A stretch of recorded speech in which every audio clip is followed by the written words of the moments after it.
दोस्तों, हम सब के चहेते गायक केके चल बसे। जी हाँ, वही केके जिनकी मखमली आवाज के लोग दीवाने थे, जिनकी आवाज में गाने सुनकर एक पूरी पीढ़ी ने अपने इश्क का इजहार किया, अपनी जवानी बिताई। वही मशहूर सिंगर केके दुनिया से चल बसे हैं। हालांकि पहले स्ट्रोक की अटैक की बात कही जा रही थी, लेकिन अब नई और बड़ी खबर आ रही है जो कि सामान्य नहीं है। जी हाँ, पुलिस ने भी असामान्य मौत का केस दर्ज कर लिया है, क्योंकि केके के चेहरे पर, सिर पर, होठों पर चोट के निशान हैं, जो कि बहुत कुछ कह रहे हैं।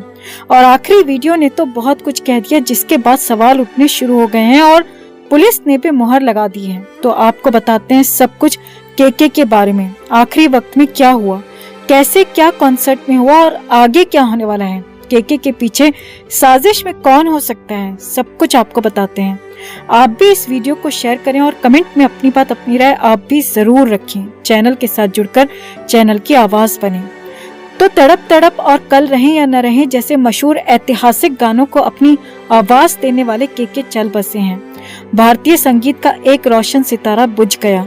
कोलकाता में 2 दिन के कॉन्सर्ट के लिए पहुंचे मशहूर बॉलीवुड सिंगर कृष्ण कुमार उर्फ केके ने दुनिया छोड़ दी है। कोलकाता में केके का 2 दिन का एक कॉन्सर्ट था और सोमवार को एक कॉन्सर्ट कर चुके थे वो, जबकि मंगलवार को दूसरा था। और दूसरे दिन के कॉन्सर्ट के खत्म होने के बाद अचानक खबर आई कि केके चल बसे हैं। जी हाँ, केके ने दुनिया छोड़ दी है। पहले बताया गया था कि केके को अचानक कॉन्सर्ट के बाद दिक्कत हुई और उन्हें अस्पताल में भर्ती कराया गया, जहां डॉक्टरों ने उन्हें खत्म घोषित कर दिया। अब इस वक्त खबरें यही आई थी कि केके को पहले हार्ट अटैक आया था। हालांकि कुछ वक्त बाद खबरें ये भी आई कि केके को कार्डियक अरेस्ट हुआ, यानी कि दिल की धड़कनें रुक गईं और इस वजह से वो चल बसे। लेकिन जैसे जैसे समय आगे बढ़ा तो असली मामला खुलकर सामने आ गया। जी हाँ, बहुत बड़ी बात निकलकर सामने आ गई, जो कि उनके आखिरी वीडियो में भी साफ दिख रहा है। कोलकाता पुलिस ने केके के खत्म होने पर केस दर्ज किया और ये केस असामान्य मौत का है, क्योंकि केके के चेहरे पर, केके के सिर पर, होठों पर चोट के निशान हैं। और ये चोट के निशान बिल्कुल नए हैं, गहरे हैं और ताजा हैं। ये पुराने चोट के निशान बिल्कुल भी नहीं है। यानी कि कॉन्सर्ट के दौरान या फिर कॉन्सर्ट के बाद कुछ न कुछ तो वहाँ पर हुआ है, जिससे केके का ये हाल हो गया। यही नहीं, केके का एक आखिरी वीडियो भी सामने आया है, जिसमें केके जबरदस्त तरीके से परेशान दिख रहे हैं और साफ दिख रहा है कि केके को किसी बात की टेंशन है। केके कभी तौलिया लेते हैं तो कभी पानी पीते हैं। केके किसी बात को लेकर डरे हुए दिख रहे हैं। अब ये डर किससे था ये तो नहीं पता, लेकिन सामान्य होने की कोशिश कर रहे थे। और यही केके का आखिरी वीडियो है जिसमें केके नजर आए, और ये उसी मंगलवार वाले कॉन्सर्ट के दौरान का वीडियो है। आगे देखिए। पुलिस के मुताबिक चोटें काफी गहरी हैं, इनकी जांच होनी जरूरी है और इसीलिए असामान्य मौत का केस दर्ज किया गया है। हालांकि सामान्य यहाँ पर कुछ भी नहीं था, सब कुछ असामान्य ही था। एक इंसान जो कि फिट था, उम्र भी ज्यादा नहीं थी और सबसे बड़ी बात, कोई नशा नहीं करता था। तो वो इंसान अचानक 53 साल की, जी हाँ, सिर्फ 53 साल की उम्र में कैसे चला गया। और हार्ट अटैक की संभावना तो दूर दूर तक दिखती नहीं है, क्योंकि केके पूरी तरह से फिट थे, किसी तरह का कोई नशा नहीं करते थे, कोई दिक्कत उन्हें नहीं थी। और ये भी बड़ा सवाल है कि ऊपर से चेहरे पर, सिर पर जो चोट के निशान मिले हैं, वो गहरी साजिश के, गहरी बड़ी कॉन्स्पिरेसी की ओर इशारा कर रहे हैं। पुलिस ने कहा कि वो बहुत जल्द सब कुछ साफ कर देंगे और अभी केके का पीएम होगा और पीएम रिपोर्ट से ही पता चल सकेगा कि आगे क्या होने वाला है और किस वजह से दुनिया छोड़ी है। लेकिन फिलहाल तो केके दुनिया छोड़कर खुद चले गए हैं और उनके जाने पर सवाल उठ रहे हैं। और बड़ी बात यह है कि ये बड़ी साजिश हो सकती है, जिसे कोलकाता पुलिस ने तुरंत ही पकड़ लिया। जी हाँ, समझ भी लिया और इसीलिए तो केस भी दर्ज कर लिया। नहीं तो मुंबई में अक्सर सेलिब्रिटीज के साथ ऐसा होता है, तो शुरुआत में पुलिस गच्चा खा जाती है, कहीं और दूसरी ओर जांच चली जाती है। लेकिन यहाँ पर तुरंत कोलकाता पुलिस ने जांच को पकड़ लिया।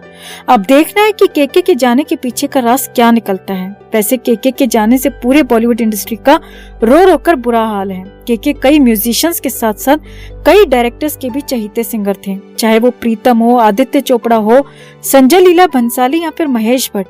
केके ने हमेशा इनके कैंप के गाने गाए और केके को याद करके बॉलीवुड भी गमगीन है, क्योंकि उनके एक से बढ़कर एक गाने हैं, एक से एक बेहतरीन गाने हैं, जिनको सुनकर एक पूरी पीढ़ी बड़ी हुई है।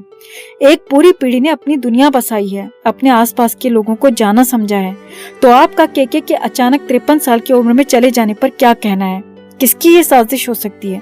चोट के निशानों की वजह क्या हो सकती है? कमेंट में आप भी अपनी राय जरूर रखें और चैनल के साथ जुड़कर चैनल की आवाज बने। 2017 में जी वैगन नाम से सिद्धू ने एक गाना निकाला और सिंगर के रूप में अपने करियर की शुरुआत की। सिद्धू के गानों से बहुत सारे विवाद हुए। सिद्धू पर अपने गानों में गन कल्चर और गैंगस्टर कल्चर को बढ़ावा देने का आरोप लगा था और इसके लिए उस पर एक एफआईआर भी हुई थी। अपने ऊपर हुई एफआईआर को भी सिद्धू ने बड़ा चढ़ाकर एक गाने के रूप में लोगों को सुनाया। 2020 में सिद्धू ने संजू नाम से गाना बनाया और अपने ऊपर एफआईआर को बैज ऑफ ऑनर बताया। संजू गाने में सिद्धू ने अपने आप को संजय दत्त का फैन बताया और अपने आप को उसके जैसा बताया। संजय दत्त के ब्लास्ट के आरोपी होने के बावजूद भी उसे ग्लोरीफाई किया। इस गाने के बाद भी काफी विवाद हुआ कि सिद्धू एक क्रिमिनल को बढ़ा चढ़ाकर दिखा रहा है और अपने आप को उसके जैसा बता रहा है। सिद्धू पर सिख समुदाय की भावनाओं को आहत करने का भी आरोप लग चुका है। सिद्धू ने एक गाने में सिख इतिहास में सुनहरे अक्षरों पर कमेंट किया था। इस गाने के बाद काफी बवाल हुआ और श्री अकाल तख्त ने मूसेवाला को अपने सामने पेश होने के लिए कहा था। सिद्धू को हथियारों से बहुत ज्यादा लगाव था। कह सकते हैं कि सिद्धू हथियारों के लिए एक पागलपन वाला क्रेज रखता था और वो उसके गानों में दिखता भी था।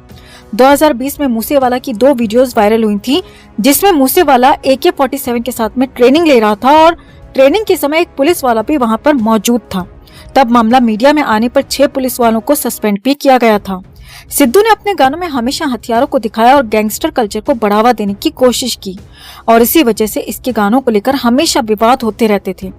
बात हथियारों के शौक होने तक या संजय दत्त को हीरो के रूप में दिखाने या सिख समुदाय पर कमेंट करने तक ही सीमित नहीं है। सिद्धू ने अपने गाने में खुलेआम जरनैल सिंह भिंडावाले का गुणगान किया था, जो बाद में काफी विवादित रहा। जरनैल सिंह एक खालिस्तानी आतंकवादी था जिसने 1980 से लेकर 1984 में न सिर्फ सिखों को मौत के घाट उतारा बल्कि हिंदुओं के साथ में पुलिस, पत्रकार और नेताओं को भी निशाने पर रखा। उसी जरनैल सिंह का गुणगान करने पर सिद्धू पर आरोप लगे थे कि ये खालिस्तानी समर्थक है, जो उसके गाने में साफ साफ उस समय दिख भी रहा था। सिद्धू पर खालिस्तान का समर्थन करने के अलावा उस पर कई और आरोप भी लगे थे। सिद्धू भले ही विवादों में रहा, लेकिन वो बहुत पावरफुल भी था। 8 अगस्त 2021 को मोहाली में दिन दहाड़े अकाली नेता विक्कू मिद्दू खेड़ा की हत्या कर दी गई थी। विक्की पंजाब के गैंगस्टर लॉरेंस बिश्नोई का बहुत खास था। इस हत्याकांड के बाद भी लॉरेंस ने सिद्धू को मारने की सुपारी दे दी थी। हत्याकांड में सीधे सीधे नाम सिद्धू के मैनेजर का आया था। सिद्धू का मैनेजर पुलिस की गिरफ्त में आता उससे पहले ही वो देश छोड़कर भाग गया और उसे भगाने में भी सिद्धू का ही नाम आया कि सिद्धू ने अपने मैनेजर को विदेश भगा दिया। अकाली नेता की हत्या भी इसी स्टाइल में हुई थी जैसे खुद सिद्धू की हुई है।